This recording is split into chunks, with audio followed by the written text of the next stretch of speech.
नमस्कार, कैसे हैं आप सभी। उम्मीद कर रहा हूँ अच्छे होंगे। तो हम पढ़ रहे हैं सामाजिक की शिक्षण विधियाँ यूनिट 11 व 12। इसका एक लेक्चर पहले दिया जा चुका है। आज इसका सेकंड लेक्चर है यूनिट 11 का, और ऐसे करीबन 15 एक लेक्चर होंगे टोटल। उसके बाद 11वीं और 12वीं यूनिट पूरी हो जाएगी। समय लगेगा करीबन 15-20 एक दिन। अब मान के चलिए नवंबर मैंने आपको पहले ही बोल दिया था, इसलिए आपसे आग्रह रहेगा कि कंटिन्यू आप रिक्वेस्ट ना करें। नवंबर में करवा देंगे आपको ये शिक्षण विधियाँ वगैरह, मेरा पूरा प्रयास रहता है। हम बहुत जगह उलझे हुए रहते हैं, ड्यूटी पे भी जाना पड़ता है, बहुत सारी चीज़ें होती है, तो हर समय फ्री नहीं रहते हम बाकी यूट्यूबर्स की तरह। तो थोड़ा विघ्न रहता है, आप उसको थोड़ा सा धैर्य के साथ स्वीकार कीजिए, और कोई विकल्प भी नहीं है हमारे पास। तो पहले वीडियो सामाजिक का जो पहला वीडियो दिया था, काफ़ी अच्छा रिस्पांस मिला। बहुत सारे विद्यार्थियों ने सराहना भी की, कुछ विद्यार्थियों ने सजेशंस भी दिए। उन सबको ध्यान में रखते हुए अभी आगे अगला वीडियो बना रहा हूँ। कुछ अगर कोई टेक्निकलिटी या फिर कुछ एडिटिंग वगैरह कुछ रहती है तो स्टार्टिंग में थोड़ा सा ये रहता है, उसको आप यूँ कहिए कि एडजस्ट कीजिए थोड़ा सा। और हमारा पूरा प्रयास रहता है कि बिल्कुल त्रुटि रहित चीज़ें आप तक पहुंचाई जाए। तो कहीं पर भी आपको कोई ऐसा कुछ रहता है, जैसे पिछली वीडियो में मैंने जब कमेटी ऑफ 10 की बात की थी, तो कुछ विद्यार्थियों के कमेंट्स थे कि सर कमेटी ऑफ 10 ब्रिटेन में 1911 में बना था, जो कि गलत है। मैंने उन विद्यार्थियों को रिस्पॉन्स भी किया था कि कमेटी ऑफ 10 1892 अमेरिका में था। बाकायदा एक लिंक भी मैंने विद्यार्थियों को जिन्होंने भी ये ऑब्जेक्शन किया था उनके साथ शेयर किया था। तो आप ऐसे अंधविश्वास किसी के ऊपर ना करें, जहाँ कहीं आपने सुना हो पढ़ा हो, थोड़ा सा क्रॉस चेक कर लिया करो, आपको भी पता हो जाएगा। लेकिन जो कुछ मैं बताऊंगा यहाँ पे बहुत ही यूँ कहिए कि ऑथेंटिसिटी के साथ मैं बात करूँगा। और अगर कोई गलती मेरे से रह जाती है तो मैं खुद ही उसका संशोधन अगली वीडियोज़ में कर लूँगा। आप ऐसा ना हो कि आपको मैं सजेशन दे रहा हूँ कि आपने कहीं और कुछ पढ़ा हो और मैंने कुछ और पढ़ाया है, तो इसको आप अपने स्तर पर ही गलती मानकर मेरा वाला गलत करके किसी और वाला सही करो, ऐसी गलती मत करना। क्योंकि मैंने कुछ बताया है तो निश्चित रूप से कुछ ऑथेंटिसिटी के साथ बताया, कुछ प्रूफ के साथ बताया है, या कुछ है पीछे इसलिए बताया, अदरवाइज मैं नहीं बताता। तो आप एक बार मेरे को गलत सिद्ध करने से पहले एक बार आप अपने जो भी अन्य स्रोत हैं उन सारों को पुख्ता कर लेना, और आप खुद गलती मत निकालना, क्योंकि मेरी गलती मैं खुद ही निकालूंगा। और इसके अलावा आप ठीक है, आप ध्यान में दिला ला सकते हो सर कि किसी और ने ये पढ़ाया है। अब ये मत लिख लेना कि सर आपने गलत पढ़ाया है। ठीक है, हो सकता है कि मैं कहीं मिस कर गया हूँ, तो मैं अपने आप गलती सुधारूंगा, क्योंकि ऐसा कोई व्यक्ति नहीं होता जो गलती नहीं करता। लेकिन जहाँ तक मैं मेरी बात बता रहा हूँ, मैं बिल्कुल 100% त्रुटि रहित चलूँगा, और अगर कहीं मेरे से गलती होती है तो मैं उसका संशोधन स्वयं करूँगा। आप अपने स्तर पर उसका संशोधन न करें तो सबसे ज़्यादा बेहतर होगा। बाकी तो सारी चीज़ें ट्रस्ट पे चलती है, विश्वास पे चलती है।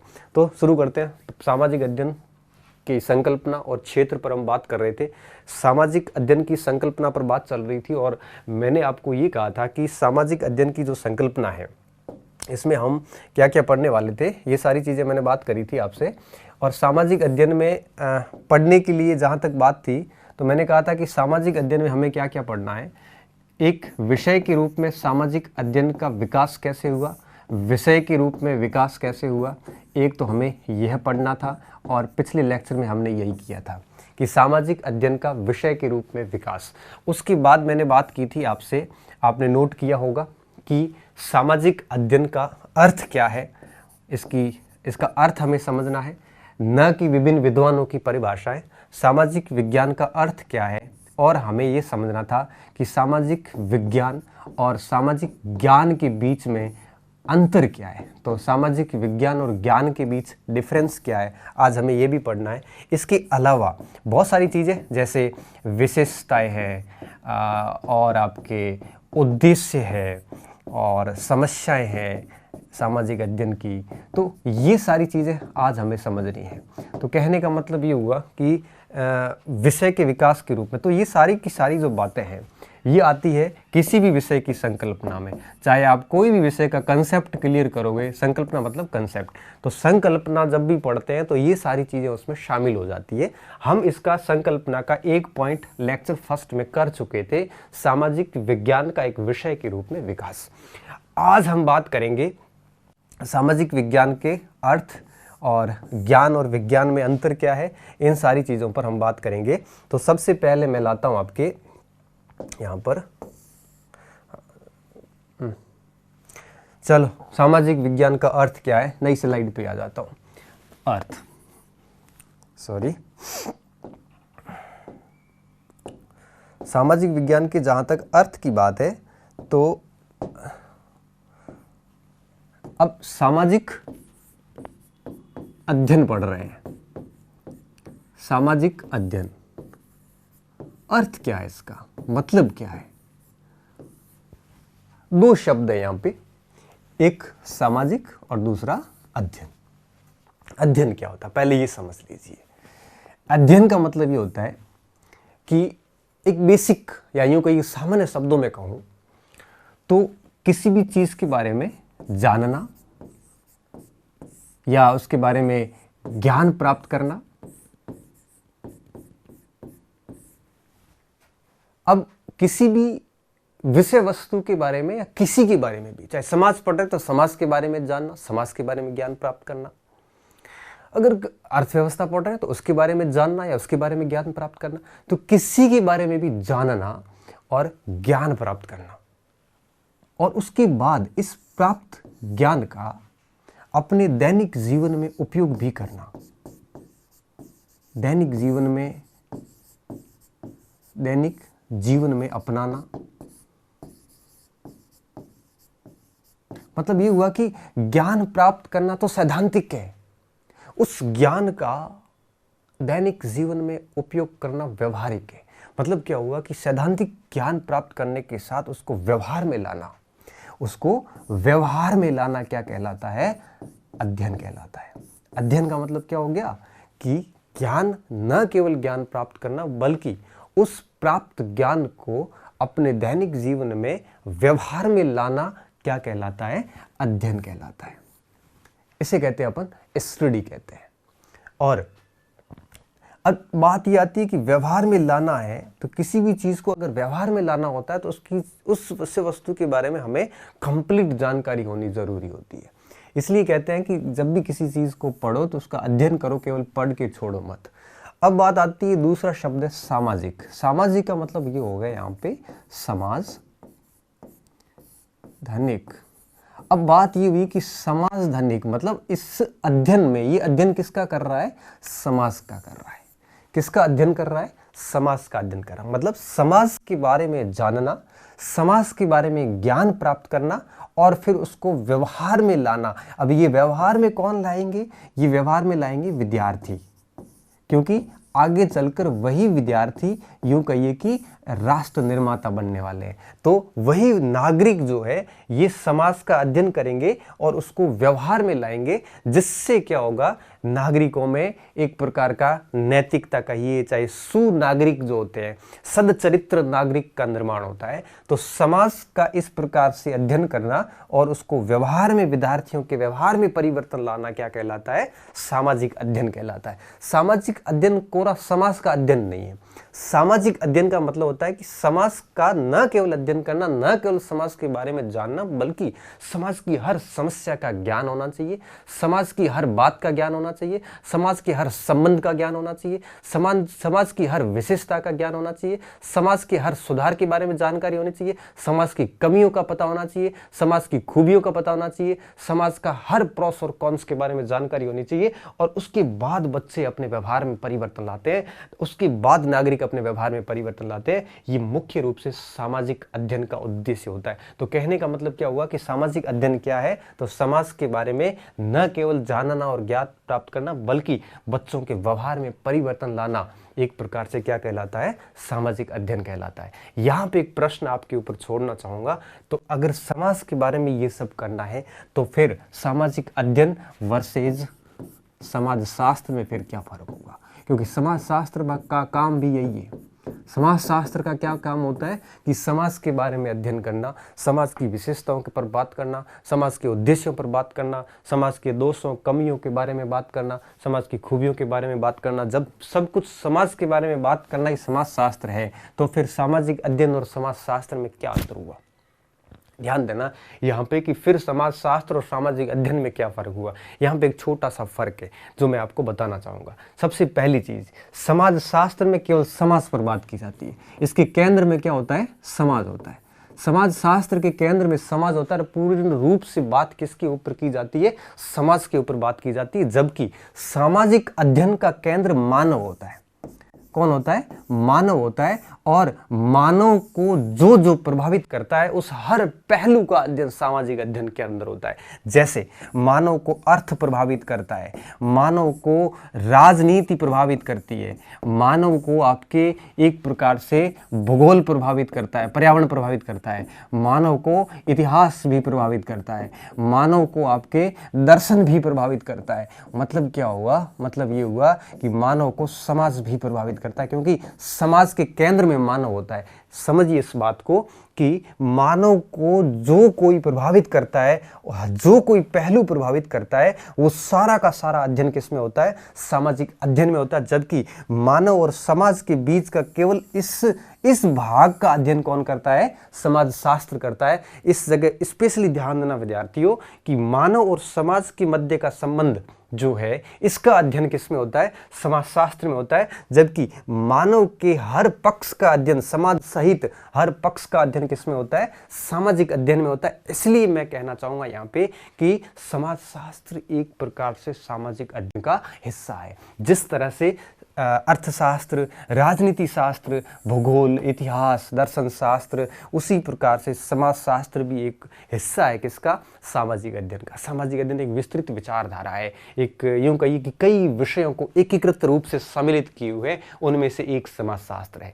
तो सामाजिक अध्ययन का मतलब समझिए। तो सामाजिक अध्ययन का अगर आपसे मतलब पूछे तो सामाजिक अध्ययन का मतलब क्या हुआ कि मानव को केंद्र में रखते हुए उसके हर पहलू, अर्थ का पहलू, राजनीति का पहलू, भूगोल, इतिहास, पर्यावरण, दर्शन, इन सारे पहलुओं का अध्ययन करना ही सामाजिक अध्ययन का एक प्रकार से ये विषय वस्तु भी है, ये विशेषता भी है और ये परिभाषा भी है। तो दो चीज़ों को आपको विशेष रूप से ध्यान रखना सामाजिक अध्ययन की परिभाषा में। आप अपने नोट्स में लिख लेना ये कि सबसे पहली चीज़ ये याद लिखोगे कि सामाजिक अध्ययन क्या है, तब आप समाज की परिभाषा लिखोगे, सामाजिक की परिभाषा लिखना और अध्ययन की परिभाषा लिखना। अध्ययन में क्या लिखोगे कि किसी भी विषय वस्तु के बारे में जानना, ज्ञान प्राप्त करना और उसको व्यवहार में लाना अध्ययन कहलाता है। फिर सामाजिक की परिभाषा लिखना कि समाज जिसके केंद्र में मानव होता है, या यूं लिखिए कि मानव के परिप्रेक्ष्य में पूर्ण समाज और उसके विभिन्न पहलुओं का अध्ययन करना सामाजिक कहलाता है। तो इन सारी चीजों का डिटेल में जानना, मानव और उसके सभी पहलुओं को विस्तृत रूप से जानना और इसका व्यवहार में उपयोग में लाना, इस सारा अध्ययन कौन करता है? सामाजिक अध्ययन करता है। तो बहुत ही सिंपल परिभाषा है इसकी कि सामाजिक अध्ययन क्या है। तो आप कहोगे कि मानव को केंद्र में रखते हुए समाज का अध्ययन करना, मानव को केंद्र में रखते हुए समाज, अर्थ, राज, इन सभी का अध्ययन करना, केवल समाज का नहीं, इन सभी का अध्ययन करना। तो सामाजिक अध्ययन में केवल समाज नहीं आता, बल्कि वो सारे पहलू आते हैं जो मानव को प्रभावित करते हैं। उन सारे पहलुओं का अध्ययन किस में होता है? सामाजिक अध्ययन में होता है। आपने नोट किया होगा कि हमारा जो L2 का सिलेबस है, इस सिलेबस को भी आप देखना, उसमें भी देखो कि आप पॉलिटिकल साइंस कोर्स में है, उसका हिस्ट्री कोर्स में है, उसके अंदर इकोनॉमिक्स का भी एक चैप्टर कोर्स में है, इसके अलावा आपके ज्योग्राफी कोर्स में है। क्यों? क्योंकि सामाजिक अध्ययन में ये सारी चीज़ें आती है। अगर आप सेकंड ग्रेड का एग्जाम का पैटर्न देखोगे तो सामाजिक अध्ययन जो सब्जेक्ट है हमारा, उसमें नागरिक शास्त्र से लेके, दर्शन शास्त्र से लेके, लोक प्रशासन से लेके, अर्थशास्त्र से लेके 7-8 सब्जेक्ट जो है वहाँ पे दिए हुए हैं। तो इसका मतलब ये हुआ कि सामाजिक अध्ययन, तो यहाँ पे मैं शॉर्ट में बता दूं, इन शॉर्ट इसकी परिभाषा बता देता हूँ कि मानव को केंद्र में रखते हुए उसके विभिन्न पहलुओं यथा कौन से? समाज, अर्थशास्त्र, राजनीति, भूगोल, इतिहास, दर्शन, विभिन्न पहलुओं के बारे में जानना, न केवल जानना बल्कि उनको व्यवहार में अपनाना समग्र अध्ययन क्या कहलाता है? सामाजिक अध्ययन कहलाता है। उम्मीद कर रहा हूँ ये परिभाषा समझ में आ गई होगी और मेरी इस परिभाषा को जैसे मैंने बोला है उसको आप अपनी बुकलेट में नोट कर लेना। यहाँ पे एक और चीज बता देता हूँ। अब ये जो बात मैंने बताई है, भूगोल, राज व्यवस्था, अर्थव्यवस्था, समाज, दर्शन वगैरह, ध्यान रखना अपना माध्यमिक शिक्षा बोर्ड जो है, बोर्ड ऑफ सेकेंडरी एजुकेशन, माध्यमिक शिक्षा बोर्ड भी यही परिभाषा देता है। माध्यमिक शिक्षा बोर्ड क्या कहता है कि सामाजिक अध्ययन क्या करता है कि इन सभी विषयों की, इतिहास, अर्थशास्त्र वगैरह वगैरह, इन सभी विषयों की एकीकृत जो विषय बनता है उसे सामाजिक अध्ययन कहा गया है। ये बात माध्यमिक शिक्षा बोर्ड की परिभाषा है। और इसीलिए तो कहते हैं कि जब हम सामाजिक अध्ययन पढ़ते हैं हमें इन सारी चीजों का ज्ञान होता है। और जब व्यक्ति को अपने दर्शन का ज्ञान हो, अपने इतिहास का ज्ञान हो, अपनी भूगोल का ज्ञान हो, अपने एक प्रकार से हर एक क्षेत्र का जब एक व्यक्ति को जब ज्ञान होता है तो जीवन जीने की कला खूबसूरत हो जाती है, व्यक्ति को जीवन जीना आ जाता है। और ये मुफिक की परिभाषा है। मुफिक ने कुछ ऐसा ही बोला था कि सामाजिक अध्ययन व्यक्ति को जीवन जीना सिखा देता है। क्यों? क्योंकि एक व्यक्ति को इन सारे तत्वों का ज्ञान हो जाता है। वो व्यक्ति भी क्या व्यक्ति जिसको अपने इतिहास, दर्शन, पॉलिटी, देश में क्या घटित हो रहा है पता नहीं, अंतर्राष्ट्रीय राजनीति में क्या घटित हो रहा है पता नहीं, अर्थव्यवस्था कैसे चल रही है पता नहीं, कौन सा महाद्वीप देश कहाँ पे है पता नहीं। अभी अजरबैजान और एक राष्ट्र आर्मेनिया के बीच में लड़ाई चल रही है, आपको पता ही नहीं। टर्की के बीच में और सीरिया के बीच में यहाँ पर कई जगह पे कुर्द और वगैरह ये लड़ाई चल रही है, पता ही नहीं कौन सा देश कहाँ पे है। जब हमारे को एक वो नागरिक क्या जीवन जीता होगा तो उसको इनके बारे में कुछ भी जानकारी नहीं। तो सामाजिक अध्ययन इन सारी चीजों की जानकारी को बढ़ावा देता है। एनसीईआरटी क्या कहता है? एनसीईआरटी ये कहता है, एनसीईआरटी क्या कहता है? एनसीईआरटी कहता है कि एक व्यक्ति और उसके पूरे इस भौतिक पर्यावरण के बीच के संबंधी सामाजिक विज्ञान है। क्या कहता है कि एक व्यक्ति और उसके इन सारे भौतिक पर्यावरण के जो संबंध है, भौतिक पर्यावरण है ये पूरा का पूरा, इनके बीच के पारस्परिक संबंधों को हम क्या कहते हैं? सामाजिक अध्ययन कहते हैं। एनसीईआरटी कह रहा है। माध्यमिक शिक्षा बोर्ड क्या कह रहा है? माध्यमिक शिक्षा बोर्ड कह रहा है कि ये एकीकृत विषयों की एक श्रृंखला जो है यही एक प्रकार से सामाजिक अध्ययन है। और मुफिक क्या कह रहे हैं? मुफिक कह रहे हैं कि सामाजिक अध्ययन एक प्रकार से व्यक्ति को जीवन जीना सिखा देता है। तो ये सामाजिक अध्ययन का हमारे अर्थ था। उम्मीद कर रहा हूं आपको बढ़िया तरीके से समझ में आ गया होगा। तो अब देखिए, अपन अभी तक जान चुके हैं विषय के रूप में इसका विकास जान चुके हैं, दूसरा क्या जान चुके हैं? इसका अर्थ जान चुके हैं। अर्थ के साथ में मैंने 3 परिभाषाएं भी बताई दी है, आप उसको लिख लेना अच्छी तरीके से, ठीक है? तो ये हो गया। अब आगे मैं बात करूंगा कि सामाजिक ज्ञान व विज्ञान के बीच में अंतर क्या है। तो देखिए विद्यार्थियों, आप जो है इसका स्क्रीनशॉट ले सकते हैं और इसको आप कॉपी में अच्छी तरीके से, व्यवस्थित तरीके से जमा के लिख सकते हैं। अब बात करता हूं मैं आगे अगले बिंदु पर कि सामाजिक विज्ञान और सामाजिक अध्ययन, इसको अपन ज्ञान लिख रहे हैं। सामाजिक ज्ञान व विज्ञान में अंतर क्या है, सामाजिक विज्ञान और सामाजिक अध्ययन में अंतर क्या है, ये भी हमारे लिए काफी महत्वपूर्ण है, कई बार पूछा जाता है। चलो, अंतर करने से पहले मैं आपको कुछ यूं कहिए कि बिंदु बता देता हूं कि हमारे कहां कहां कुछ काम आ सकता है, ठीक है? सामाजिक विज्ञान, विज्ञान है क्या? सामाजिक का तो मैंने आपको अर्थ अच्छे से बता दिया है। विज्ञान और ज्ञान में क्या डिफरेंस आएगा उसके बारे में बताने से पहले मैं बता देता हूं कि ये किसका अध्ययन करता है और ये किसका अध्ययन करता है। ध्यान से समझना विद्यार्थियों। सबसे पहले देखो, विज्ञान है तो निश्चित रूप से अगर ये विज्ञान है तो इसमें किस पर बल दिया जाएगा? आविष्कार किए जाएंगे, प्रयोग किए जाएंगे, खोजें की जाएगी। विज्ञान में काम यही होता है, खोजें की जाएगी, ये काम होगी। और जब आविष्कार, प्रयोग, खोजें होगी तो निश्चित रूप से ये कोई व्यवहारिक चीजें तो नहीं है, ये सैद्धांतिक है, क्योंकि ये सिद्धांत है। और सैद्धांतिक चीजें जब प्रूव हो जाती है तब उसको व्यवहार में लाई जाती है। तो आविष्कार, प्रयोग और खोजों पर बल दिया जाता है, जो कि पूर्ण रूप से कैसा होता है? सैद्धांतिक होता है। और जब सैद्धांतिक चीजें होती है तो ध्यान रखना, जब सैद्धांतिक चीजें होती है तो वो अत्यंत ज्यादा क्लिष्ट होती है, अत्यंत ज्यादा स्तरीय होती है, ज्ञानवर्धक बहुत ज्यादा होती है। और जब ज्यादा ज्ञानवर्धक हो और ज्यादा स्तरीय हो तो छोटे बच्चों की समझ से बाहर होती है। इसलिए ये वयस्क जो होते हैं बड़े लेवल पर, यूं कहिए कि विद्यार्थी 12वीं के बाद के विद्यार्थी या बड़े स्तर के विद्यार्थी वयस्क लेवल पर ये ज्यादा उपयोगी रहता है। तो देखो वयस्क से लेवल पर ज्यादा उपयोगी रहेगा। और सबसे खास बात क्या, अब जब ये सैद्धांतिक है तो सैद्धांतिक होता है तो सिद्धांत को आप हर जगह लागू नहीं कर सकते। सिद्धांत अपने क्षेत्र विशेष पर लागू होता है। चाहे जैसे कोई इकोनॉमिक्स का क्षेत्र राष्ट्रीय आय का सिद्धांत है तो राष्ट्रीय आय में लागू होगा। अगर जैसे समाजशास्त्र का कोई समाजशास्त्रीय किसी का सिद्धांत है तो समाजशास्त्र के उसी क्षेत्र पे लागू होगा। दर्शन शास्त्र के कांट का सिद्धांत है तो कांट का सिद्धांत दर्शन शास्त्र पे ही लागू होगा। अगर किसी हिस्ट्रियोग्राफी का कोई देखा जैसे किसी का सिद्धांत है तो वो इतिहास के उसी क्षेत्र पर लागू होगा। भूगोल का किसी पर्यावरणविद का कोई सिद्धांत है, चाहे वो प्रकृतिवादी का सिद्धांत हो चाहे निश्चयवादी का सिद्धांत हो, किसी भी जर्मन स्कूल का सिद्धांत हो, तो जिस किसी का सिद्धांत होता है वो क्षेत्र विशेष पे लागू होता है, उसको हर जगह लागू नहीं कर सकते। क्षेत्र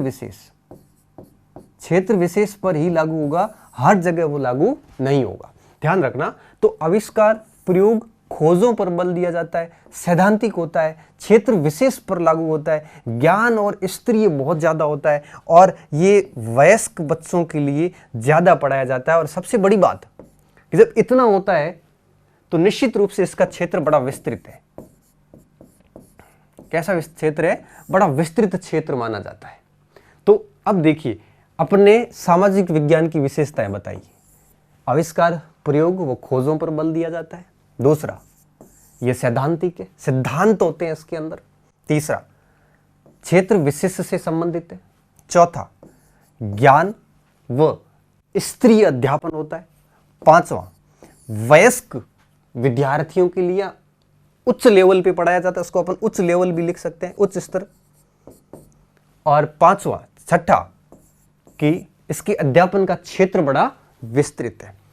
अब अपन आते हैं सामाजिक अध्ययन के ऊपर। इसमें क्या होता है? अब विद्यार्थियों यहां आविष्कार, प्रयोग और खोजें होती है, उसी प्रकार इसमें ऐसा कुछ नहीं होता। इसमें क्या होता है कि इसमें आप कह सकते हो कि समाज व मानव के मध्य के विभिन्न पहलुओं का अध्ययन, मध्य के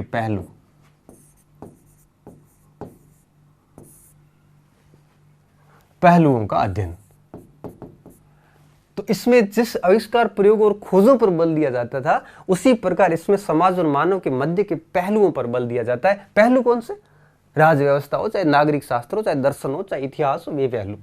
अब देखिए ये पहलू जो होते हैं ये सिद्धांतों पे काम नहीं करते, ये व्यवहारिक पहलू होते हैं। तो इस पे सैद्धांतिक नहीं बल्कि कैसा अध्ययन होता है? व्यवहारिक अध्ययन होता है। ध्यान रखना, अंतर समझते जाना। तो जिस तरह से यहां सैद्धांतिक अध्ययन होता है वहां यहां पे क्या होता है? व्यवहारिक होता है। तीसरी बात, जब अध्ययन व्यवहारिक हो, नागरिक शास्त्र, राजनीति शास्त्र, अर्थशास्त्र जैसे विषय हो तो निश्चित रूप से वो क्षेत्र विशेष पे लागू नहीं होता। ये आपके यूं कहिए कि यहां पर जैसे अलग अलग क्षेत्र होते हैं, ये आपके विद्यार्थियों में सर्वांगीण विकास करता है, सर्वांगीण विकास करता है विद्यार्थियों का। विद्यार्थियों को नैतिक मूल्य सिखाता है, विद्यार्थियों को अपना इतिहास बताता है, विद्यार्थियों को राजनीति शास्त्र का ज्ञान करवाता है, विद्यार्थियों को अर्थव्यवस्था के बारे में जानकारी देता है, विद्यार्थियों को उसका भूगोल बताता है, विद्यार्थियों को उसका पर्यावरण बताता है, विद्यार्थियों को लोक नीति के बारे में बताता है। इससे क्या होता है? ऐसा व्यवहारिक ध्यान देकर एक नागरिकों का सर्वांगीण विकास करता है, जिससे क्या होगा कि लोकतंत्र की सफलता सुनिश्चित होती है। न केवल लोकतंत्र की सफलता बल्कि नागरिक भी नैतिक दृष्टि से उच्च होते हैं। तो ये सारी चीजें होती है इसमें। अब बात ये आती है कि ये किसी वयस्क लेवल पे पढ़ाने की जरूरत नहीं है, ये छोटे स्तर पर भी पढ़ाया जा सकता है। यूं कहिए कि छोटे स्तर पर भी पढ़ाया जा सकता है, छोटे स्तर पर पढ़ाया जा सकता है। विद्यालय स्तर आप लिख सकते हो, विद्यालय स्तर के ऊपर भी इनको पढ़ाया जा सकता है और पढ़ाया जाता है। इससे क्या होगा? इससे क्या होगा कि बच्चों का सर्वांगीण विकास होगा। और जिस तरह से यह विस्तृत क्षेत्र को कवर करता है उस तरह से यह आपके इतना विस्तृत नहीं है, ये एक संकीर्ण क्षेत्र को कवर करता है। संकीर्ण का मतलब ये नहीं कि इसमें कम विषय इसमें भी खूब है,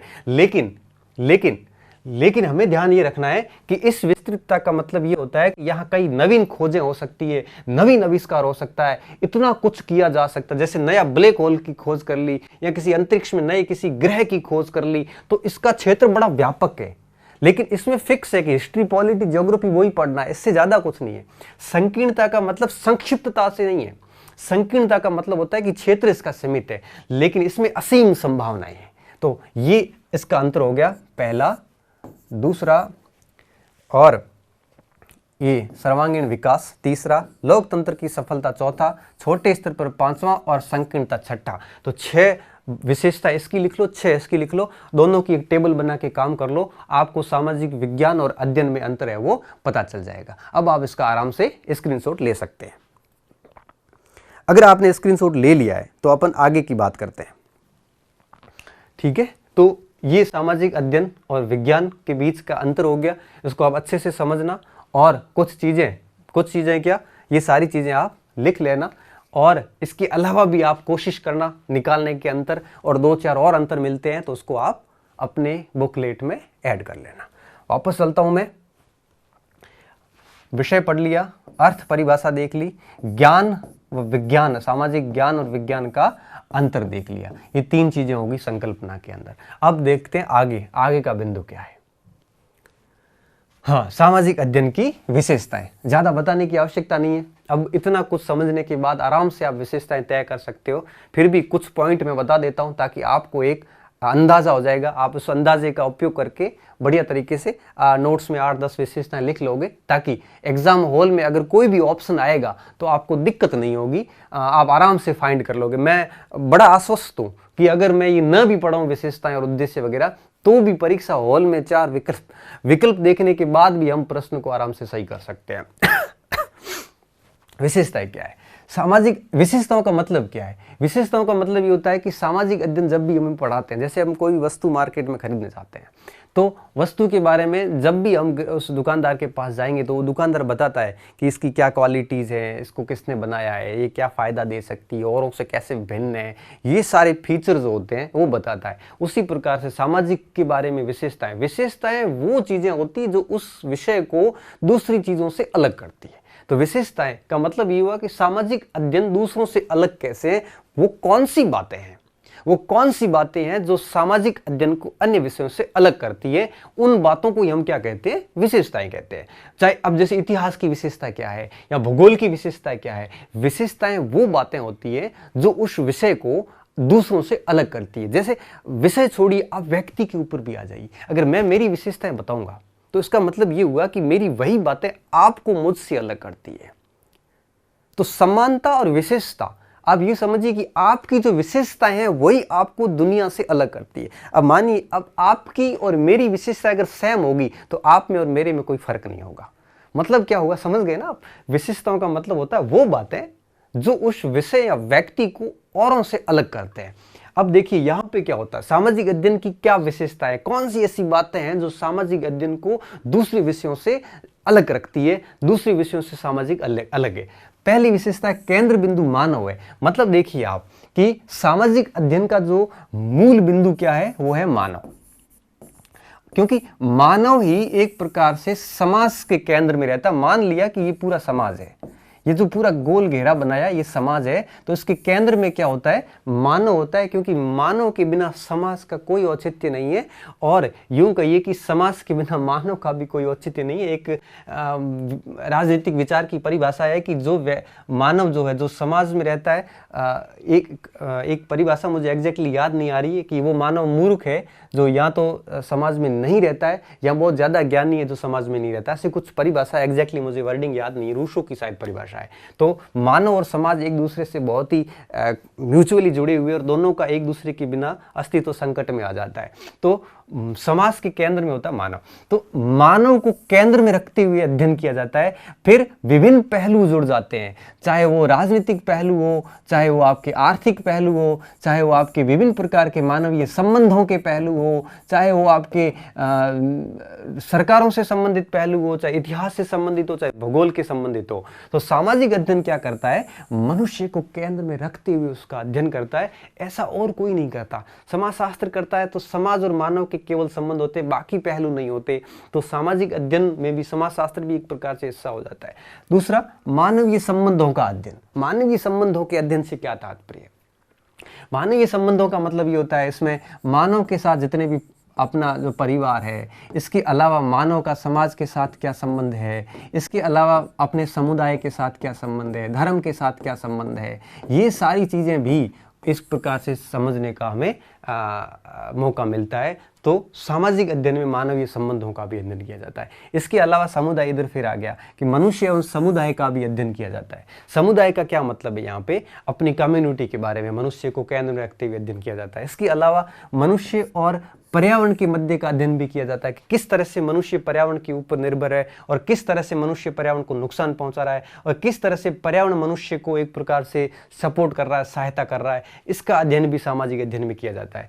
इसके अलावा समाज एवं सभ्यताओं के संबंधों का अध्ययन, मतलब इसमें एक प्रकार से इतिहास को देखा जाता है, इतिहास की एक प्रकार से समाजों की प्राचीनता को पढ़ा जाता है। इसके अलावा क्या होता है, इसमें राष्ट्रीय अंतर्राष्ट्रीय घटनाओं का अध्ययन, देश दुनिया में क्या कुछ घटित हो रहा है, ये भी एक प्रकार से सामाजिक अध्ययन की विशेषताएं हैं। इसके अलावा लोकतंत्र की सफलता के लिए भी सामाजिक अध्ययन एक प्रकार से प्रयासरत रहता है। मैंने आपको बताया कि किस तरह से व्यवहारिक ज्ञान देकर, किस तरह से हर पक्ष का ज्ञान देकर, किस प्रकार से समाज की समस्याओं से बच्चों को अवगत करवाकर, किस प्रकार से समाज की हर एक खूबी और कमी को बताकर लोकतंत्र की सफलता सुनिश्चित की जाती है। तो ऐसा और किसी विषय में नहीं होता। ये अलग बातें हैं जो सामाजिक अध्ययन को दूसरे विषयों से अलग करती है, इसलिए हम इनको कहते हैं सामाजिक अध्ययन की विशेषताएं। और भी पॉइंट जोड़े जा सकते हैं, स्क्रीनशॉट ले लेना और पॉइंट पॉइंट लिख लेना। इसके पीछे डिटेल लिखने की आवश्यकता नहीं है, क्योंकि डिटेल की बातें अलग चैप्टर बहुत आएंगे और डिटेल लिखने वाले। अभी इनको पॉइंट टू पॉइंट नोट कर लेना, इससे ज्यादा इसमें कुछ है नहीं। विशेषताओं के बाद बात आती है कि सामाजिक अध्ययन हमें क्यों पढ़ाया जाता है, इसके पीछे के मेन इंटेंशन क्या है, इसके पीछे क्या उद्देश्य होता है। जैसे मान लो कि ये मानव है और मानव कहाँ रहता है, समाज के अंदर, और इसका मतलब ये हुआ कि समाज के केंद्र में कौन होता है, मानव होता है। और देखिए, मानव समाज में रहता है और ये समाज एक प्रकार से किसका हिस्सा है, राष्ट्र का। तो राष्ट्र किससे बना है, समाजों से। समाज के केंद्र में क्या है, मानव। इसलिए अल्टीमेटली कहते हैं कि राष्ट्र हमेशा किससे बनता है, नागरिकों से बनता है, मानव से बनता है। अब देखिए क्या हुआ, अब सामाजिक अध्ययन के क्या उद्देश्य हैं। अब यहाँ पे एक एकात्म मानववाद आपने सुना होगा, पंडित दीनदयाल उपाध्याय ने सिद्धांत दिया था एकात्म मानववाद का। एकात्म मानववाद का मतलब ये था कि अगर ये व्यक्ति अगर सुधर जाएगा, अगर व्यक्ति गलती नहीं करेगा, अगर व्यक्ति ईमानदार हो जाएगा, अगर व्यक्ति राष्ट्र के प्रति भक्ति की भावना रखेगा, अगर व्यक्ति राष्ट्र का भला करेगा, तो जैसा व्यक्ति करेगा वैसा क्या होगा, राष्ट्र भी होगा, वैसा ही क्या होगा, समाज होगा।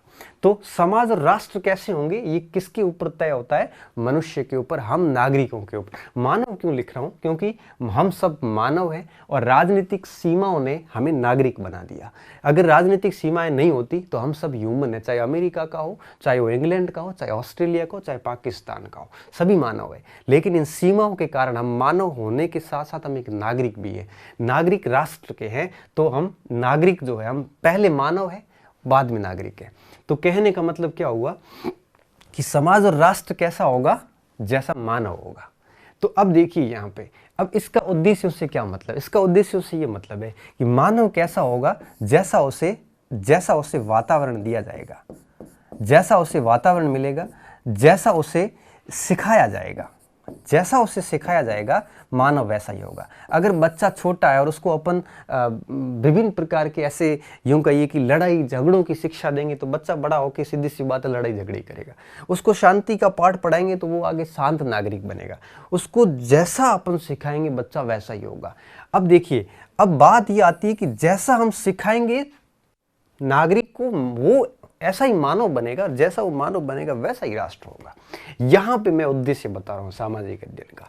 तो अब जब बात यह है कि बच्चे को जैसा सिखाएंगे राष्ट्र वैसा ही होगा, इसलिए सामाजिक अध्ययन का अध्ययन करवाया जाता है कि बच्चे को उसका इतिहास बताओ, बच्चे को उसका इतिहास बताओ कि इतिहास में जो गलतियां हुई थी वो हम आगे जाके वैसी गलतियां ना करें, और इतिहास की जो खूबियां थी वो हम सीखें, हमारा एक गौरवशाली इतिहास के बारे में हमें जानकारी हो। इसके अलावा नागरिक शास्त्र पढ़ाया जाता है ताकि वो अपने मौलिक अधिकारों कर्तव्यों से परिचित हो, उसको राजनीतिक मूल्यों की जानकारी हो, उसको सरकारें कैसे चुनी जाती है उसकी जानकारी हो, उसको अर्थशास्त्र पढ़ाई जाती है ताकि उसको ये पता चले कि हमारा अर्थ सिस्टम कैसे चल रहा है, हमारी अर्थव्यवस्था कैसे चल रही है, हम कैसे अर्थव्यवस्था में योगदान दे सकते हैं, अर्थव्यवस्था हमारा कैसे पालन पोषण कर रही है।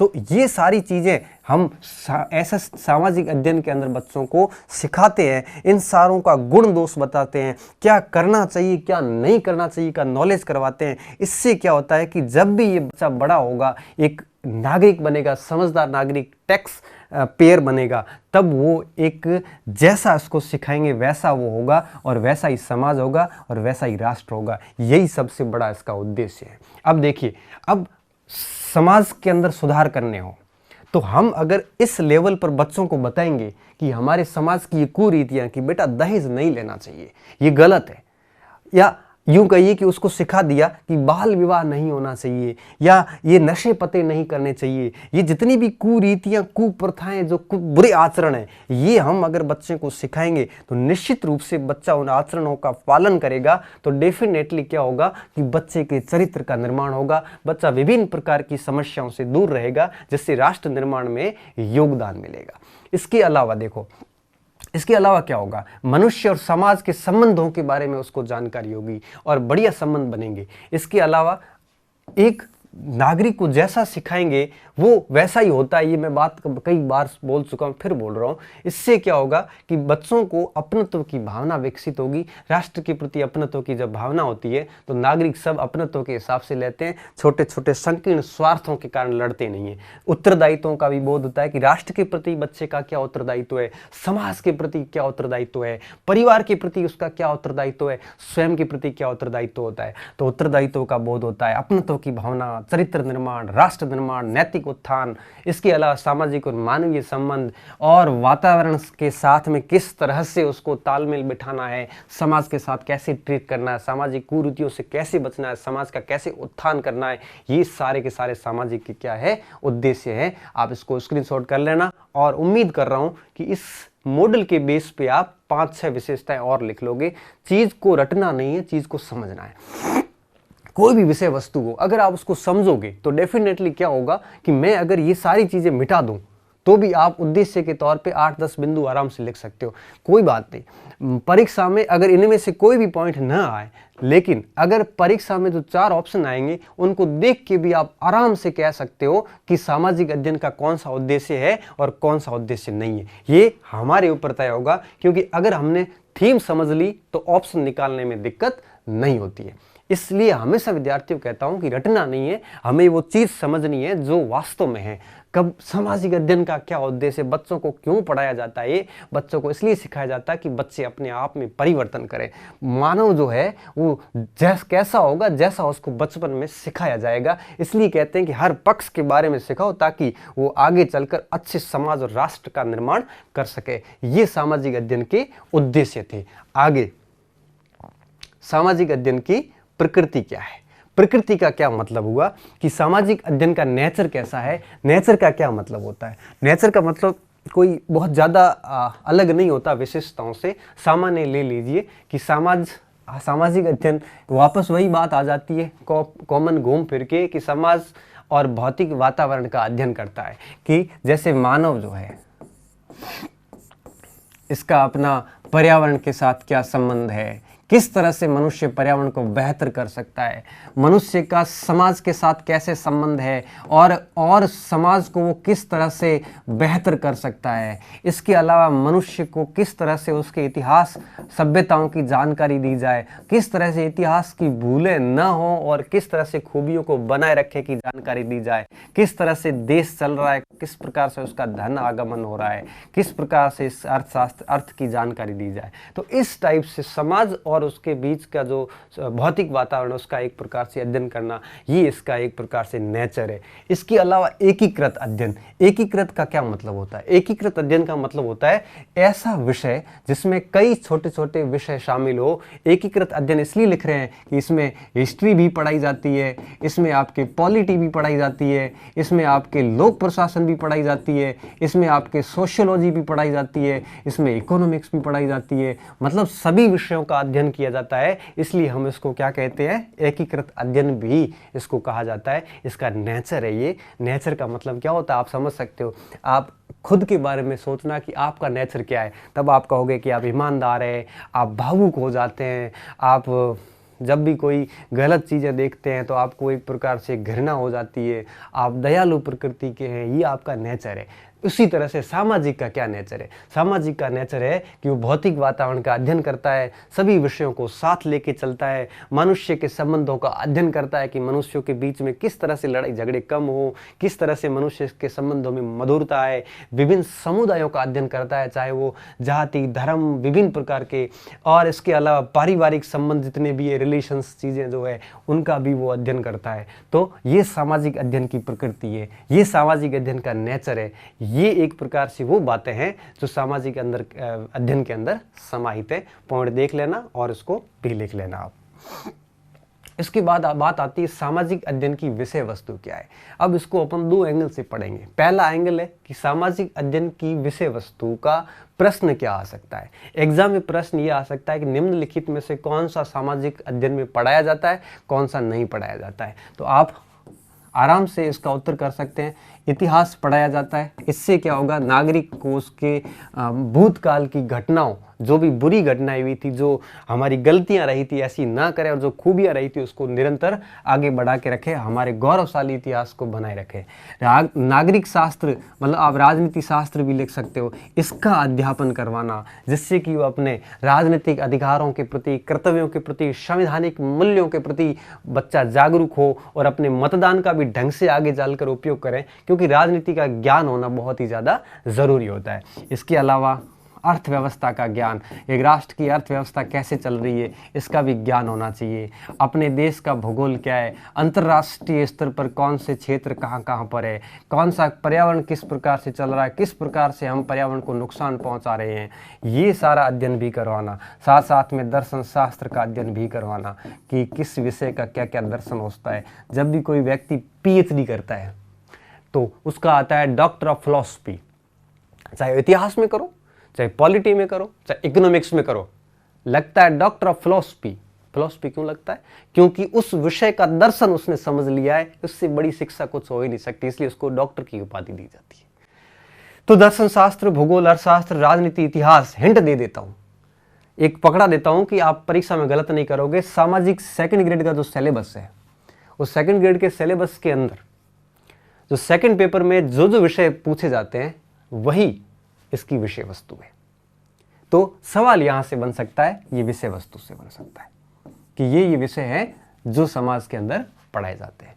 तो बात ये आती है, थोड़ा सा इसको और डिटेल में समझते हैं। मानव, और ये मानव से के जीवन से जुड़े हुए विभिन्न पहलू है, और इन पहलुओं का अध्ययन ही सामाजिक अध्ययन है। इन पहलुओं का अध्ययन ही क्या है? सामाजिक अध्ययन है। तो कहने का मतलब ये हुआ कि ये सामाजिक अध्ययन की विषय वस्तु है, यही सामाजिक अध्ययन में पढ़ाया जाता है। अब इसमें फिजिक्स नहीं आएगी, इसमें केमिस्ट्री नहीं आएगी, इसमें बायोलॉजी भी नहीं आएगी, जूलॉजी, बॉटनी भी नहीं आएगी, इसमें मैथ भी नहीं आएगा, इसमें ये सब्जेक्ट आएंगे। गृह विज्ञान आ जाएगा, समाजशास्त्र आ जाएगा, ये मैंने लिखे नहीं, यहाँ लिख लेता हूँ, समाजशास्त्र लिख लेता हूँ। तो आर्ट्स के जो ऑलमोस्ट सारे सब्जेक्ट इसका हिस्सा है सामाजिक अध्ययन का। ये है हमारी विषय वस्तु। बहुत ज़्यादा कठिन भी नहीं है, आराम से इसको समझ सकते हो। तो इन मानव के इन पहलुओं को अध्ययन ही सामाजिक अध्ययन है, ये सब्जेक्ट इसमें पढ़ाई जाती है, इसकी विषय वस्तु। छोटा सा सवाल इसमें आता है। इनकी क्या उपयोगिता है समझ सकते हो। समाजशास्त्र इसलिए पढ़ाया जाता है ताकि आपको समाज के बारे में सारी चीज़ें पता चले। इतिहास क्यों पढ़ाया जाता है मैंने बता दिया, राजनीति, अर्थशास्त्र, भूगोल, दर्शन शास्त्र की बात कर ली। ये हमारा था सामाजिक विषय की विषय वस्तु। उसके बाद में आता है कि सामाजिक अध्ययन जो है उसके अध्यापन की क्या क्या समस्याएं हैं, ये जानना भी बहुत ज़रूरी होता है विद्यार्थियों। जहाँ तक समस्याओं की बात आती है, जहाँ तक समस्याओं की बात आती है तो सबसे बड़ी बात ये होती है कि किसी भी विषय को विद्यालय में जब भी जाते हैं तो 3 टाइप की समस्याएं हमें झेलनी पड़ती है। ये बिल्कुल मैं मेरे एक्सपीरियंस के आधार पर बात कर रहा हूँ। 3 टाइप की समस्याएं हमें आती है। भौतिक समस्याएं आती है और दूसरी आती है हमारे मानवीय समस्याएं। देखिए, मानवीय समस्याओं का क्या मतलब है और भौतिक समस्याओं का क्या मतलब है। आप जैसे स्कूल की बाउंड्री में प्रवेश करोगे, एक टीचर बन के जब जाओगे तो आप सबसे पहले बिल्डिंग देखोगे, शौचालय देखोगे, स्टेडियम देखोगे, ग्राउंड है कि नहीं है, लेबोरेटरी है कि नहीं है, लाइब्रेरी है कि नहीं है, प्याऊ की सुविधा है कि नहीं है, बच्चियों के लिए अलग है कि नहीं है, और फर्नीचर कैसा है, वातानुकूलित रूम है कि नहीं है, या यूँ कहिए कि वो सारी सुविधाएं कैसी है। तो ये सारे संसाधन क्या कहलाते हैं? भौतिक संसाधन कहलाते हैं। तो विद्यालय के अंदर विद्यालय भवन, स्टेडियम, बाउंड्री उसकी, और ये सारी चीज़ें भौतिक संसाधन कहलाती है। लाइब्रेरी हो, चाहे लेबोरेटरी हो, ये प्याऊ हो, चाहे दैनिक सुविधाओं की जो सुविधाएं हैं ये सारी हो, ये भौतिक संसाधन कहलाती है। अगर यहाँ पे कोई दिक्कत है तो हम कहते हैं भौतिक समस्या है। क्या कहते हैं? भौतिक समस्या है। और अगर मानवीय समस्याओं की जहाँ तक बात आती है तो जितने भी टीचर हैं वो स्टूडेंट्स और उसके गार्जियन, तो टीचर, स्टूडेंट और अभिभावक, ये 3 कैसे संसाधन कहलाते हैं? मानवीय संसाधन। टीचर्स, स्टूडेंट और उसके अभिभावक। टीचर्स ही नहीं बल्कि संपूर्ण स्टाफ, एलडीसी से लेके पियोन से लेके प्रिंसिपल से लेके सारे, तो जो व्यक्ति है अंदर वो तो सारे कहलाते हैं मानवीय संसाधन। अगर यहां कोई दिक्कत है तो हम उससे कहते हैं मानवीय स्तर की समस्या। और ध्यान देना विद्यार्थियों, अगर मैं आपसे पूछूं कि कौन सी समस्या है जो ज्यादा समस्याजनक है, भौतिक या मानवीय, तो आप कहोगे सर कि भौतिक समस्याएं हम कंट्रोल कर सकते हैं। कैसे? बिल्डिंग नहीं है तो बच्चे को ग्राउंड में लेके भी पढ़ा सकते हैं, लेबोरेटरी नहीं है तो भी चला सकते हैं, ग्राउंड नहीं है तो भी चला लेंगे। लेकिन अगर यहाँ दिक्कत आती है तो अध्यापन में बहुत दिक्कत आती है। और इसलिए कहते हैं कि मानवीय स्तर की समस्याओं का समाधान होना चाहिए। सरकार टाइम पे वैकेंसीज नहीं करती है, करनी चाहिए। क्यों? क्योंकि टीचिंग फैकल्टी अगर कम है, अगर मेरी स्कूल में गणित का टीचर नहीं है तो बच्चों को गणित कौन पढ़ाएगा? उस स्कूल में बोर्ड नहीं है तो चलेगा, 200 रुपए देके हम बोर्ड लाके पढ़ा लेंगे। लेकिन अगर टीचर ही नहीं है, इंग्लिश का टीचर नहीं है तो इंग्लिश पढ़ाएगा उनको। विज्ञान का टीचर नहीं है तो साइंस कौन पढ़ाएगा? लैब भली मत तो कम से कम टीचर अच्छा हुआ तो बच्चों को हाथ से एग्जाम्पल बना के भी समझा सकता है। यहां कमी नहीं होनी चाहिए। ये कमी चल जाती है और भारत के लगभग सभी राज्यों के सभी विद्यालयों में ये तो कमी है ही है। इस कमी को हमने स्वीकार भी कर लिया है। ये कमी स्वीकार्य है और इस कमी के कारण बहुत ज्यादा प्रभाव नहीं पड़ते हैं। लेकिन ये कमी ये भी बनी हुई है, हर राज्य में बनी हुई है। लेकिन इस कमी के प्रभाव अस्वीकार्य है और इसके प्रभाव बड़े विनाशकारी पड़ते हैं। अधिकांश विद्यालय ऐसे हैं, जैसे मान लो कि कहीं 12th स्कूल है, वहां फिजिक्स का लेक्चरर नहीं है या केमिस्ट्री का नहीं है, बायो का नहीं है। अब बताओ उस विद्यालय में बच्चा कैसे पढ़ने आएगा? जबकि उसके सामने एक प्राइवेट विद्यालय है जहां पर वेल एजुकेटेड हर स्ट्रीम की फैकल्टी है। तो कहने का मतलब ये हुआ कि यहां पर जो है स्टाफ की कमी कहीं रहती है, स्टूडेंट की कमी कहीं रहती है, अध्यापक की कहीं, अभिभावकों की कहीं कमी रहती है। तो ये मानवीय स्तर की समस्याएं, ये सामाजिक अध्ययन ही नहीं बल्कि पर्यावरण हो, चाहे विज्ञान हो, चाहे कोई भी विषय ले लो, ये सारे जगह यही समस्याएं बराबर रूप से काम कर रही है। आगे समझाता हूं मैं आपको। तो ये भौतिक समस्याएं हैं। भौतिक समस्या संसाधन कौन से होते हैं? ये सवाल परीक्षा में आ सकता है कि निम्नलिखित में से कौन सा भौतिक संसाधन है और निम्नलिखित में से कौन सा मानवीय संसाधन है। तो आप कहना विद्यालय का भवन हो, चाहे खेल का मैदान हो, चाहे पुस्तकालय हो, परिसर हो, बैठने की व्यवस्था हो, चाहे वो विभिन्न प्रकार के दैनिक क्रियाओं की व्यवस्था के जो संसाधन है, वो सारे के सारे संसाधन क्या कहलाते हैं। और अगर इनमें कोई दिक्कत है तो उन्हें अपन भौतिक समस्याएं कहते हैं। क्या दिक्कत हो सकती है? कक्षा की बैठक की व्यवस्था नहीं होती, कई बार चला लेते हैं, बैठक की व्यवस्था नहीं होती है, रूम पूरे नहीं होते तो भी चला लेते हैं, खिड़कियां टूटी हुई, पंखा लगा हुआ नहीं, हालत बड़ी खराब है, लेकिन हम चला लेते हैं। हम बाहर नीम के नीचे ले जाके बच्चों को पढ़ा लेते हैं, समस्या नहीं आती है।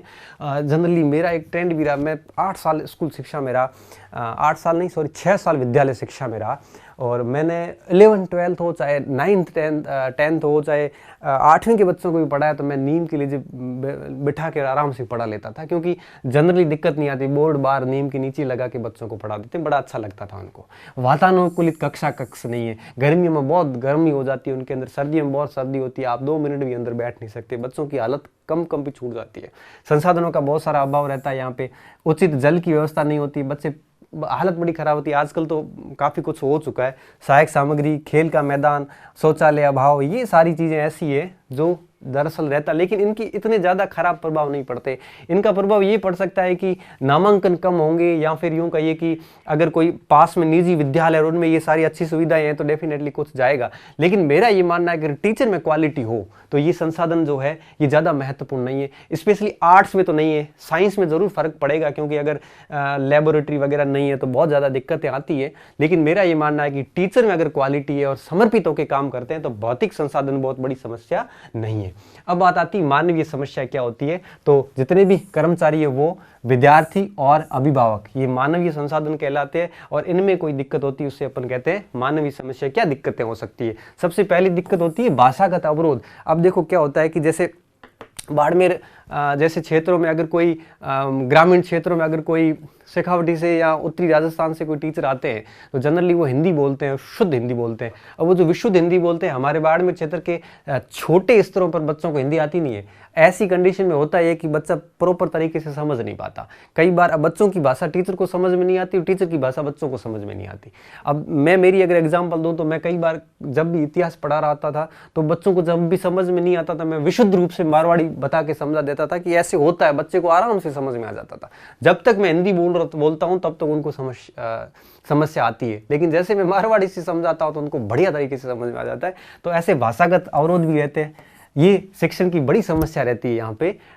इसलिए इस समस्या का तो समाधान यही हो सकता है कि जो टीचर जिन क्षेत्रों के होते हैं, स्पेशली 8वीं तक के बच्चों के जो L1 और L2 के जो टीचर है, कोशिश करनी चाहिए कि जो जिस क्षेत्र के उस क्षेत्र में लगा देने चाहिए, जिससे क्या होगा कि भाषागत अवरोध नहीं होगा। हालांकि 9th 10th के बच्चों में भाषागत अवरोध वाली दिक्कत नहीं आती, क्योंकि हिंदी सब बोलते हैं तो दिक्कत नहीं आती। L1 L2 में दिक्कत आती है। इसके अलावा कई बार टीचर क्या होते हैं, उनमें नॉलेज तो खूब होता है, टीचिंग स्किल नहीं होती। आ तो रहा है लेकिन आप तक पहुंचा नहीं पा रहे हैं। अब देखो, नॉलेज होना और नॉलेज को डिलीवर करना रात दिन का फर्क है। आपके अंदर ज्ञान कितना, ये महत्वपूर्ण नहीं है। महत्वपूर्ण तो ये है, लेकिन उससे भी ज्यादा महत्वपूर्ण ये है कि आप बच्चे को कितना दे पा रहे हो, बच्चे को आप कितना सरलता के साथ ये चीज समझा पा रहे हो। मेरा ये मानना है कि अगर टीचर अगर बच्चे को ज्ञान न दे और टॉपिक को सरल करके उसके सामने रख दे तो बच्चा खुद ही सीख सकता है। तो कहने का मतलब ये होता है कि कई बार टीचर्स के पास में स्किल नहीं होती, टीचर्स बन गए लेकिन उनके पास नॉलेज भी है, लेकिन वो बच्चों को नॉलेज डिलीवर नहीं कर पा रहे हैं। और जब नॉलेज डिलीवर नहीं होगा तो बच्चे ऊब जाएंगे, बोर हो जाएंगे, और जब बच्चा बोर होगा तो डेफिनेटली अधिगम नहीं होगा, बच्चा सीख नहीं पाएगा। तो कई बार ये भी दिक्कत आती है। ये दिक्कत टीचर लेवल की है, तो शिक्षक को ही सुधार करना पड़ेगा। इसमें कैसे सुधार सकता है? वो अच्छे टीचर्स को देख सकता है और हर दिन अपने आप में इंप्रूवमेंट करता है, डेफिनेटली इसमें भी फर्क पड़ जाता है। कई बार क्या होता है, टीचर विषय वस्तु से भटक जाते हैं, पढ़ा क्या रहे हैं बताने कुछ और लग जाते हैं।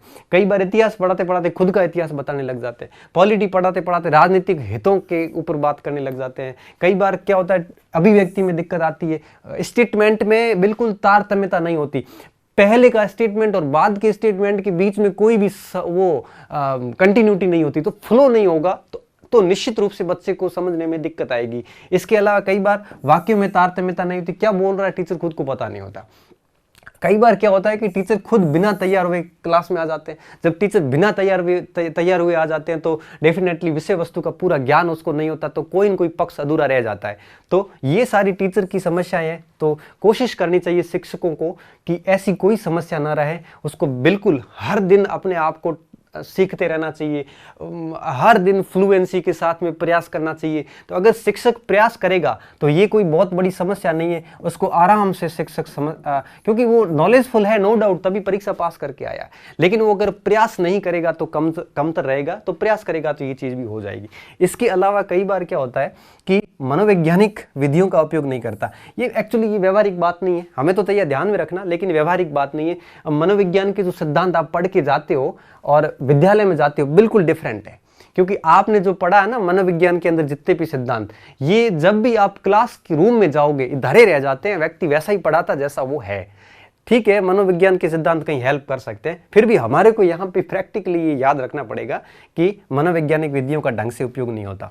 इसके अलावा कई बार टीचर ऐसे भी होते हैं जो एक बार टीचर लगने के बाद अपने आप को अपडेट नहीं करते, और अगर आप जैसे शिक्षक किताब छोड़ देता है, शिक्षक सीखना छोड़ देता है, शिक्षक अपने आप को अपडेट करना छोड़ देता है, उसी दिन उसकी अकादमिक आत्महत्या हो जाती है, एकेडमिक सुसाइड बोलते थे इसे।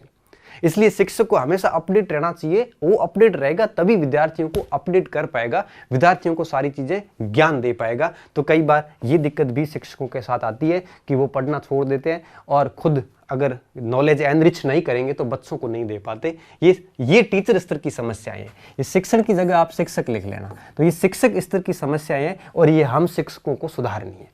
अब बात आती है बच्चों के स्तर की क्या समस्याएं हैं।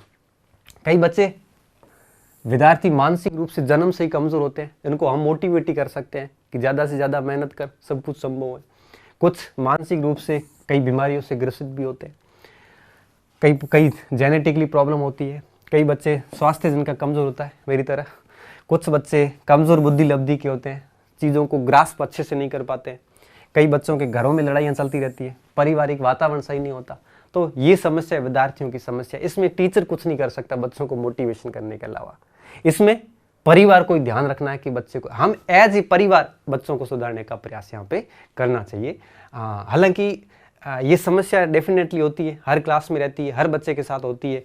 तो इन समस्याओं, बच्चा जब बड़ा होगा तो डेफिनेटली इनके ऊपर विजय प्राप्त कर लेगा, लेकिन एज ए शिक्षक हम बच्चों को मोटिवेट करें, और एज ए गार्जियन, क्योंकि हर शिक्षक एक अभिभावक भी होता है, तो एज ए अभिभावक हमें जो है वो बच्चों को इस समस्या से उबारने का प्रयास करना चाहिए। अभिभावक स्तर की क्या समस्या आती है? अभिभावक स्तर की क्या समस्या आती है? बच्चों पर ध्यान नहीं देते। अब सीधी सी बात है, ध्यान कहाँ से देंगे जब गांव में रोजगार के साधन नहीं होते? तो माता पिता को एक प्रकार से रोजगार पे चला जाना पड़ता है, धंधे करने चला जाना पड़ता है, कहीं व्यापार करने चला जाना पड़ता है, तो निश्चित रूप से वो ध्यान नहीं दे पाते। इसके अलावा गांव बच्चे जो है, अभिभावक आज भी गांव में शिक्षा का बिल्कुल कमी है एक प्रकार से। जब अभिभावकों को कोई पता नहीं है एजुकेशन के बारे में तो वो निश्चित रूप से जागरूक नहीं होते, बच्चों को नहीं कर पाते। संसाधनों की भी कमी रहती है और इन्हीं संसाधनों की पूर्ति के लिए वो लोग बाहर रोजगार के लिए जाते हैं, तो बच्चों पर ध्यान नहीं दे पाते। ग्रामीण क्षेत्र की बहुत बड़ी समस्या है, ये शहरों में इतनी नहीं है जितनी ग्रामीण में। हालांकि आजकल शहरों में भी बहुत हो गई है, क्योंकि माँ बाप सब पूरा दिन अपने, चाहे वो फोन में व्यस्त रहो, चाहे वो अपने कारोबार में व्यस्त रहो, बच्चे अपने हिसाब से ही चलते हैं। और इसके अलावा अभिभावक विद्यालय में रुचि नहीं लेते। ये बातें तो ठीक लगती है, लेकिन यहाँ पर अभिभावक की मजबूरियों को कोई समझ नहीं पाएगा। यहाँ अभिभावक की बहुत सारी मजबूरियाँ होती है, लेकिन मेरा ये मानना है कि इन मजबूरियों के बाद भी हमें अलर्ट रहना पड़ेगा। क्यों? क्योंकि 8 घंटे बच्चा विद्यालय में होता है, 16 घंटे बच्चा घर पे होता है। अगर अभिभावक एक्टिव नहीं होगा तो डेफिनेटली वो रिजल्ट नहीं मिलेंगे जो मिलने चाहिए। तो यहाँ पे अभिभावक स्तर की समस्याएं हैं, हमें अभिभावकों को कंटिन्यू मोटिवेट करना पड़ेगा। ये सारी चीज़ें हैं। उसके बाद इसका स्कोप क्या है? तो इसको स्कोप में कुछ ज़्यादा है नहीं कि किस विषय को कितना पढ़ाना है, क्या पढ़ाना है। वापस वही गणित, भूगोल, इतिहास की बातें आ जाती है। यही इसका स्कोप है, इसमें कुछ भी नहीं है। अब बात आती है, ये वापस सिलेबस आ गया। चलो सिलेबस आ गया तो इसमें अपन ने क्या क्या पढ़ा है? इसमें अपन ने पढ़ा है सामाजिक विज्ञान, सामाजिक अध्ययन की संकल्पना व प्रकृति। ये पूरा टॉपिक कर चुके हैं। इसके अलावा हम पढ़ चुके हैं कि सामाजिक अध्ययन और विज्ञान की समस्याएं, 2 टॉपिक हो गए हैं। और अब आगे का जो अगला जो टॉपिक होगा वो होगा हमारे कक्षा की प्रक्रियाएं, फिर ये, और उसके बाद विमर्श, लास्ट में समालोचनात्मक, उसके बाद दूसरी यूनिट आ जाएगी। 3, एक लेक्चर, दूसरा लेक्चर और तीसरा लेक्चर। 3 वीडियो और बचे हैं इसके यूनिट फर्स्ट 11वीं यूनिट के। तो 2 वीडियो हो चुके हैं, मतलब इस यूनिट के कुल 5 से 6 वीडियो बनेंगे हमारे, और फिर इसमें भी 4-5 ही बनेंगे। आप निश्चिंत रहिए, नवंबर में हम इसको अच्छे से कर लेंगे। और जैसे ही ये यूनिट पूरी होगी उसके बाद इनके प्रश्नों का अभ्यास करेंगे। आप साथ में नोट्स बनाते रहना, और यकीन मानिए मेरे पढ़ाए हुए में से सवाल आए ना आए, लेकिन मेरे जो समझाई हुई चीज़ें हैं ये आपने अच्छे से समझ जाओगे कि एग्ज़ाम हॉल में आप गलती नहीं करोगे और बढ़िया तरीके से अपना काम कर लोगे। तो उम्मीद कर रहा हूँ ये वीडियो आपके लिए फ़ायदेमंद होगा, और अच्छे से पढ़ते रहिए, मस्त रहिए, रिवीजन करते रहिए, और अपना प्रेम और स्नेह बना रखिए। है।